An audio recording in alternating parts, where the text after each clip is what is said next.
Il y a eu la rencontre à Strasbourg et cette rencontre-là, on en est sorti pas du tout satisfait. Dans la pluie et le froid, ils étaient une centaine rassemblés à l'écoute de leurs délégués syndicaux. Des délégués venus leur confirmer que la reprise de l'usine par le groupe Punch paraissait de plus en plus improbable. On a vu une usine belle qui travaille avec des gens au travail, avec des gens qui ont des perspectives d'avenir. On nous a parlé de produits, on nous a parlé de futur.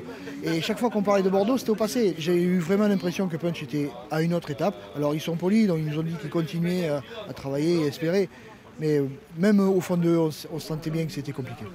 La direction de l'usine de boîtes de vitesse implantée à Strasbourg ne s'en est pas cachée.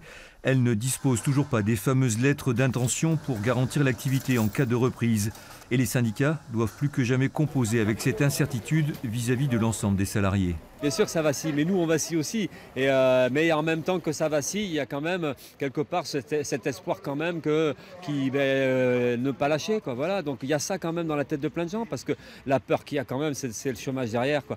Donc on a quand même ce petit sursaut qui dit merde, il ne faut pas qu'on lâche, il faut sauver ça. Nous et puis les emplois induits qu'il y a derrière. Dans notre esprit, c'est clair qu'il faut commencer à penser à autre chose que Punch. Penser à autre chose, mais continuer à y croire, avec pour objectif désormais l'organisation d'une réunion rassemblant les collectivités, les syndicats et le ministre de l'économie Bruno Le Maire en personne, pour éviter la disparition pure et simple de ce site emblématique de l'industrie automobile.